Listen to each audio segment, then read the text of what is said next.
Aujourd'hui, avec mes frères Ibrahim Traoré, Assimi Goïta, nous sommes déterminés à écrire l'histoire d'une Afrique libre où les Africains vivront une vraie indépendance. En effet, alors que le système démocratique doit rimer avec la bonne gouvernance et la justice, notre pays a été malheureusement otage des politiques qui ont fait de la politique un fonds de commerce, piétinant allègrement les règles minimales d'éthique et de déontologie consacrées pourtant par les textes de la République.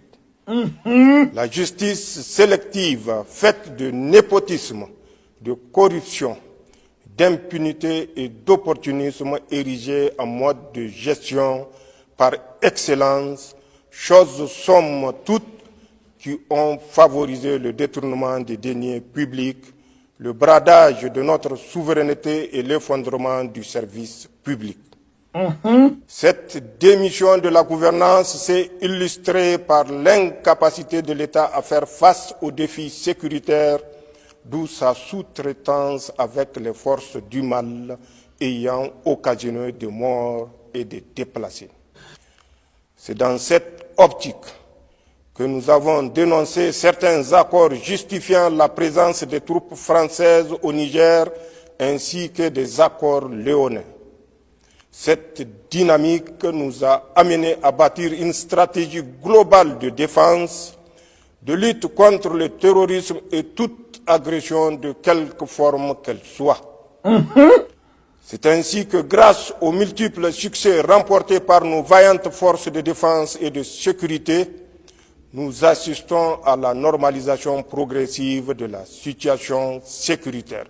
C'est ça qui est la vérité. Illustratif, je peux mentionner le retour des communautés déplacées dans leurs villages, la réouverture de près de 200 écoles restées fermées pendant plus de 2 ans du fait de l'insécurité dans la région de Tillabéri, la sécurisation du corridor de ravitaillement en produits alimentaires et pharmaceutiques et la reprise des activités socio-économiques dans plusieurs régions au grand bonheur des populations.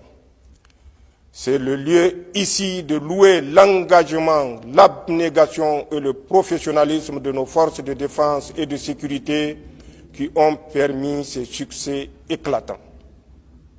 Je tiens donc à rendre un vibrant hommage pour tous les sacrifices consentis pour la défense de l'intégrité du territoire national et la quiétude sociale.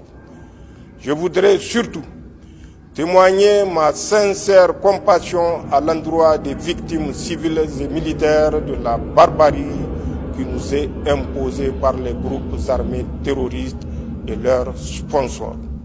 Le changement des régimes. La création de l'Alliance des États du Sahel est assurément l'aboutissement de cette démarche dont l'objectif est de faire du Sahel un espace de paix et de prospérité. Notre nouvelle organisation travaillera dans le seul intérêt des Sahéliens et pour une Afrique libre et décomplexée. Je fais mention spéciale à nos frères du Burkina Faso et du Mali qui ont toujours été à nos côtés dans le combat contre les forces du mal. La matérialisation de cette lutte commune à travers la création de l'Alliance des États du Sahel prouve à suffisance que l'idée d'intégration chère à nos dévanciers n'était pas un simple rêve pieux. Aujourd'hui, avec mes frères Ibrahim Traoré, Assimi Goïta, nous sommes déterminés à écrire l'histoire